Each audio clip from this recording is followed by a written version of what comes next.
மூர்த்தி கடையை நடத்த முடியலன்றான். வள்ளி, அந்த கடையை வாங்கி ரெனோவேட் பண்ணி கண்மணி பேர்லயே அந்த கடையை ஆரம்பிச்சிடலான்னு இருக்கேன். நல்ல முடிவுனா அப்படியே செஞ்சிரு.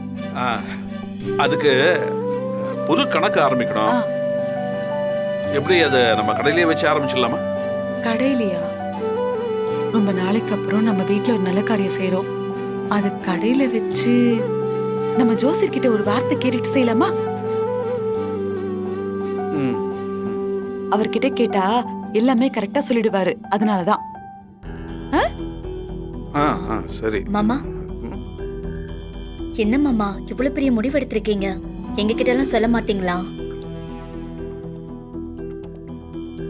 ஏ மாமா, கண்மணி பேர்ல கடை ஆரம்பிச்சா நான் பொறாமப்படுவேன்னா?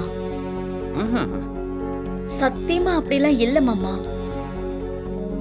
எல்லாருக்கும் கண்மணி எப்படி ஒரு தெய்வமா தெரியறாங்களோ எனக்கும் அப்படிதான். நானே யோசிச்சுட்டு இருந்தேன் மாமா. நமக்கு பிடிச்ச யாராவது ஒருத்தவங்க நம்மளை விட்டு போயிட்டாங்கன்னா அவங்க பேர்ல நம்ம ஏதாச்சும் ஒரு வேலை செய்யணும் மாமா. அப்பதான் அவங்க நம்ம கூடவே இருக்கிற மாதிரி இருக்கும்.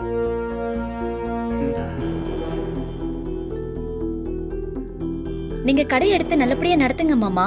அது இன்னும் பெருசா ஆகும். சரிம்மா.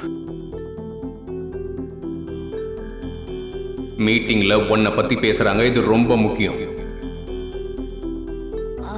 மாமா, நீங்க புது கடை ஆரம்பிக்கிறத பத்தி பேசுனீங்கல்ல? ஆமா. அது ஏன் மாமா கடையில வச்சு ஆரம்பிக்கணும்? வீட்டுல வச்சே ஆரம்பிக்கலாம்ல? ஏமா கடையில வச்சு ஆரம்பிச்சா என்ன? வீட்டுல நம்ம எல்லாருமே இருப்போம். அது மட்டும் இல்லாம கண்மணி இந்த வீட்டுல தானே வாழ்ந்திருக்காங்க. அவங்களோட ஞாபகம் இருக்கிற இடத்துல அவங்க பேர்ல தொடங்குற கடையோட கணக்கு ஆரம்பிச்சா நல்லது தானே? அப்படியே செஞ்சிடலாம்ண்ணா. சரிம்மா, அப்படியே ஆரம்பிச்சிடலாமா? வீரா, நாளைக்கு நீ எப்படி வெளியே போறன்னு பாக்குற. அது மட்டும் இல்ல மாமா, நாளைக்கு பூஜை நடக்கிறப்போ கண்மணி அக்காவோட இடத்துல அவங்க கூட பிறந்த தங்கச்சிங்க வீராவும் பிருந்தாவும் கண்டிப்பா இருக்கணும். அவங்க தானே ரத்த பந்தம். அவங்க இருந்து இதை தொடங்கி வைக்கிறதும் கண்மணி அக்கா கூட இருந்து தொடங்கி வைக்கிறதும் ஒண்ணுதானே மாமா?